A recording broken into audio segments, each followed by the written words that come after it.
अविनाशी भगवान शिव, जिनकी पुनीत पावन शिव महापुराण की कथा संपूर्ण विश्व के कल्याण हेतु बाबा देवादिदेव महादेव की कृपा से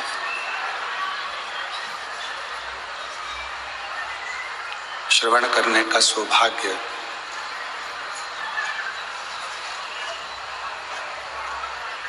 आप और हमको प्राप्त हुआ है। बड़े भाग्यशाली हैं सभी श्रोता भाई बहन जो इस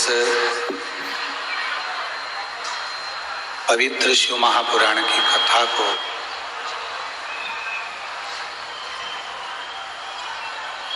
बड़े जटाधारी मंदिर पावन प्रांगण में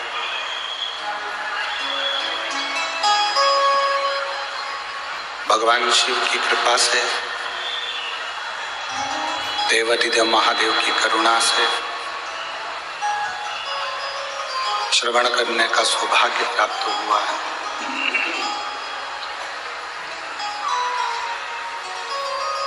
कथा मंडप में विराजमान सभी संत, साधु, गुरुजन, ब्राह्मण जन, तपस्वी जन, कथा के मुख्य यजमान के रूप में श्री बड़े जटाधारी महादेव जी, बड़नगरी फाटा की कृपा से श्री भरत नथु जी चौधरी, श्री जगदीश भरत जी चौधरी, श्री तुषार भरत जी चौधरी, चौधरी परिवार एवं संपूर्ण जलगांव के निवासी इस कथा के मुख्य यजमान हैं। एक बार सभी के लिए जोरदार ताली बजाकर स्वागत है। भगवान शिव की कृपा से, करुणा से, उनकी उदारता से, उनकी दया से आप और हम भगवान शिव की अविरल भक्ति प्रदान करने वाली शिव महापुराण की कथा को श्रवण कर रहे हैं। गला पकड़ रहा है।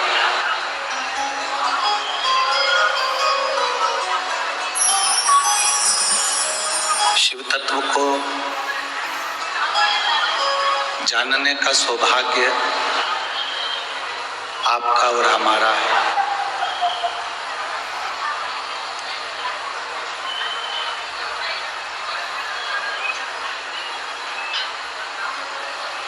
एक होती है डायरी जिसमें लोग नाम लिख लेते हैं।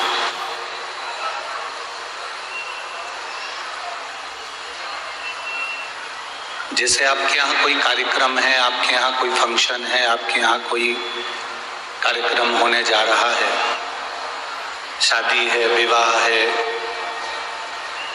शादी की सालगिरह है, कोई का जन्मदिन है, कोई फंक्शन है,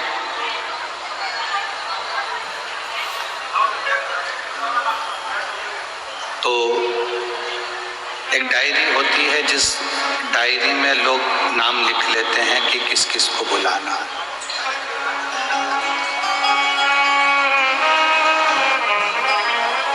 कौन कौन आएगा, किस किस को निमंत्रण देना है, कौन कौन को बुलाना है। एक डायरी होती है और डायरी में सबका नाम लिख दिया जाता है।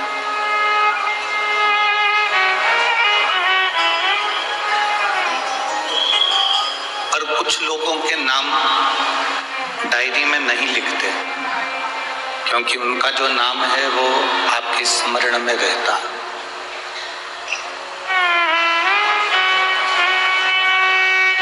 आप बातचीत करते हो तो उसका नाम निकल ही जाता है। उसका नाम आपको डायरी में लिखने की जरूरत नहीं पड़ती, उसका नाम आपके दिल में लिखा रहता है। उसका नाम आपके दिल में लिखा हुआ। आपको कोई कोई का नाम ऐसा होता है कि उसको डायरी में नहीं लिखते।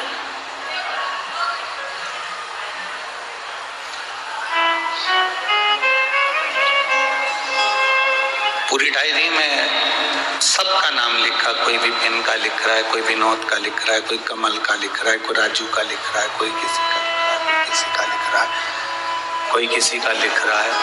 पूरी डायरी में किसी ना किसी का नाम लिखा जा रहा है। पर कुछ नाम ऐसे होते हैं जो आपके दिल में होते हैं, तो उसको लिखने की जरूरत नहीं पड़ती, डायरेक्ट पत्रिका पे लिख देते हो, उसको निमंत्रण दे देते हो, उसको बुला लाते हो। उसका निमंत्रण दिया और बुला ला।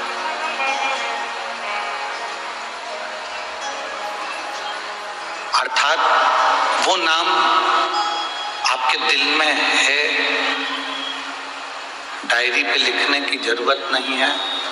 डायरी पर उनके नाम लिखे हैं जो तुम्हारी याददाश्त में नहीं रहते। कभी कभी मिलते हैं, कभी कभी आते हैं, कभी कभी जाते हैं, कभी कभी उनसे मिलन होता है, कभी कभी उनका आमना सामना होता है, तो उनके नाम डायरी पर लिख लें, डायरी पर लिखेगा।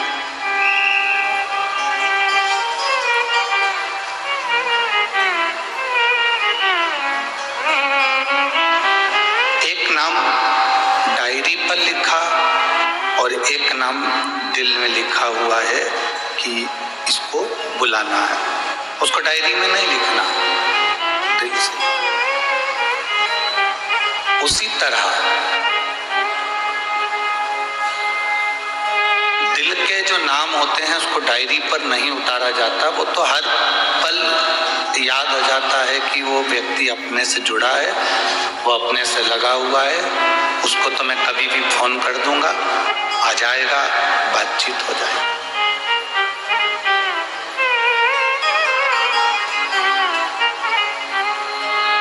देवताओं के पास में भी एक डायरी है, उस डायरी में नाम लिखे जाते हैं। ब्रह्मा जी की भी एक डायरी है, भगवान विष्णु की भी एक डायरी है, डीले कम कर दो। भगवान ब्रह्मा के पास एक डायरी है, भगवान विष्णु के पास एक डायरी है, चित्रगुप्त महाराज जी के पास एक डायरी है, धर्मराज के पास एक डायरी है, विधाता के पास में एक डायरी है। सबके पास में स्वयं गणेश जी महाराज भी एक डायरी अपने पास में रखते हैं। माँ जगतजननी माता सरस्वती भी एक डायरी अपने पास रखती है। माँ गायत्री भी अपने पास में एक ना एक डायरी रखती है।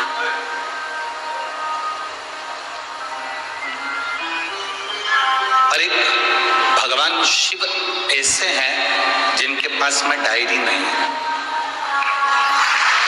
कोई डायरी। जो डायरी को अपने पास रखते हैं वो देव कहलाते हैं, जो अपने भक्तों को दिल में रखते हैं वो महादेव कहलाते हैं।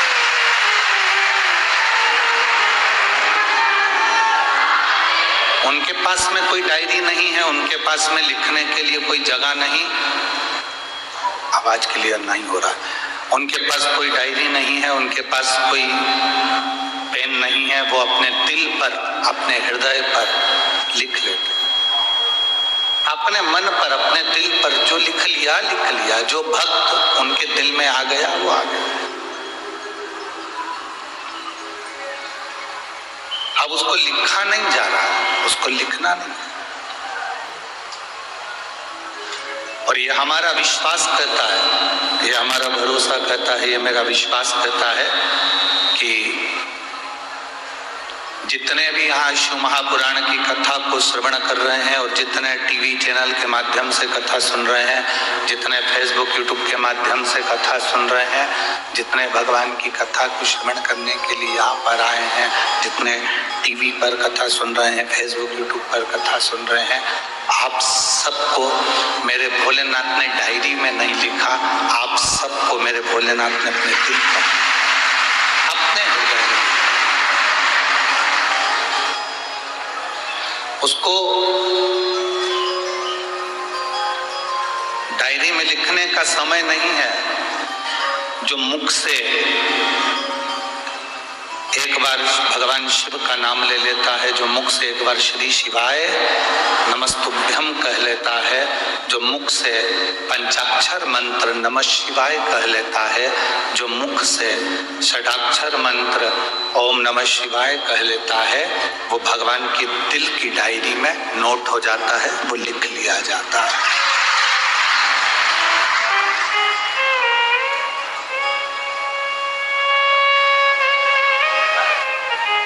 फिर वो शिव महापुराण की कथा कहती है, दुनिया में किसी का होना सरल है, आप किसी के हो सकते हो। आपने कह दिया मैं तो तुम्हारा हूं, मैं तो उनका हूं, मैं तो उनका हूं, मैं तो उनका हूं। दुनिया में किसी का होना सरल है, पर शिव महापुराण की कथा कहती है दुनिया में किसी को अपना बनाना कठिन है, वो बहुत कठिन है। अब आपने करा क्या? ये शिव महापुराण के माध्यम से आप क्या कर रहे हो? शिव महापुराण के माध्यम से आप देवाधिदेव महादेव को अपना बना रहे हो, भगवान शिव को अपना बना। भगवान ओगड़दानी को आप अपना बनाने का प्रयास कर रहे। एक शिव महापुराण में कामदेश के राजा का बड़ा सुंदर चरित्र कहा गया।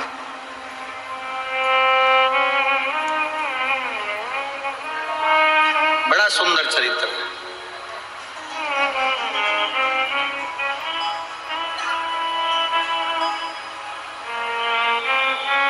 कामदेव का राजा था, शिव महापुराण में उसका नाम आता है सुदक्षण।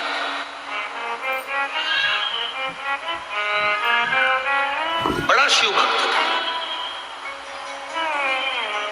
अब वो कामदेव का जो राजा था सुदक्षण, अपनी धर्म पत्नी सुदक्षिणी के साथ में भगवान शिव की आराधना किया करता था, भगवान शंकर की आराधना।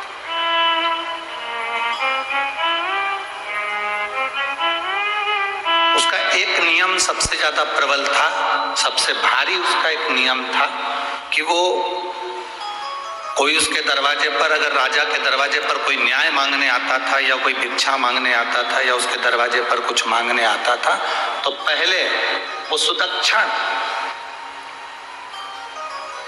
उससे 108 बार भगवान शंकर का नाम मुख से निकलवाता था। कल आपको कथा में कहा था, डीले कम कर दे बाबू, कल आपको कथा में कहा था कि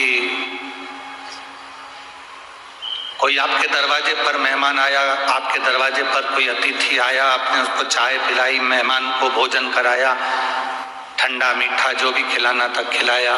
बाद में वो मेहमान खा पी कर, सोकर, आराम कर कर 2 दिन में 3 दिन में चला गया, पर उस मेहमान ने आपके घर में जाकर शिवालय का दर्शन नहीं किया, तो उस मेहमान का आना बेकार है और आपका मेहमान के प्रति जो रुझान है वो भी बेकार है।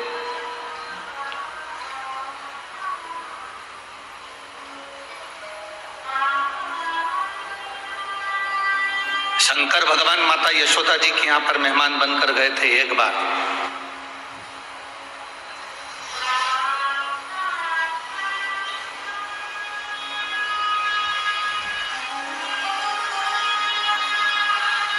वो कहे श्री कृष्ण के दर्शन करने चले सदा शिव को, गली गली में शोर मचाए चले सदा शिव। क्या मांगने के लिए गए? भगवान कृष्ण का दर्शन। मेहमान आए और तुम्हारे दरवाजे पर आकर के कि हमें भगवान का दर्शन करा दो, तो समझ लो कि मेहमान भी सार्थक है और तुम्हारा घर भी सार्थक है, ये दोनों सार्थक है।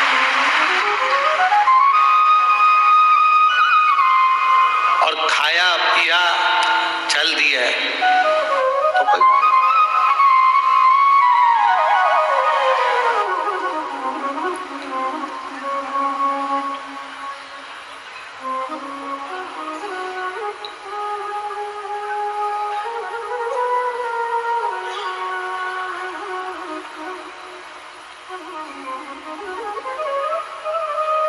कई लोग आते हैं हमारे पास में फोटो लेकर, गुरुजी हम लड़की देखकर आए हैं, 10 लोग गए थे, लड़की देखकर आए, लड़के के लिए बहुत अच्छी है, व्यवहारिक है, गुरुदेव परिवार अच्छा है।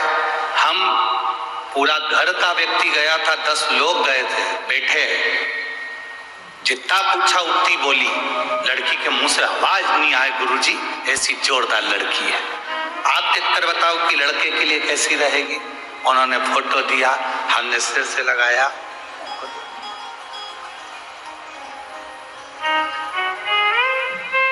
दस लोग गए, एक शब्द नहीं बोली, गुरुजी इतनी सुशील लड़की है। हमने कहा अभी नहीं बोली है, जब वो बोलेगी तो तू भी डोलेगी, अभी काहे बोलेगी, अभी तो शादी ब्याह करना है, उसको भी मालूम है कि संबंध करना है तो थोड़ा मुख को दबा कर रखना पड़ेगा, कम बोलना पड़ेगा। हमने लड़की देखी, घर देखा, परिवार देखा, कुटुंब देखा, पर निवेदन है जिस लड़की के साथ लड़के की शादी कर रहे हो या लड़के के साथ लड़की की शादी कर रहे हो, एक बार जब लड़की देखने जाओ या लड़का देखने जाओ तो पहले उसके घर के मंदिर को, उसके घर के देवालय को, उसके घर के शिवालय को भी जरूर देखो। उसके घर के देवालय शिवालय को भी देखो कि वो सेवा करती कि नहीं करती, भजन के प्रति उसका भाव है कि नहीं।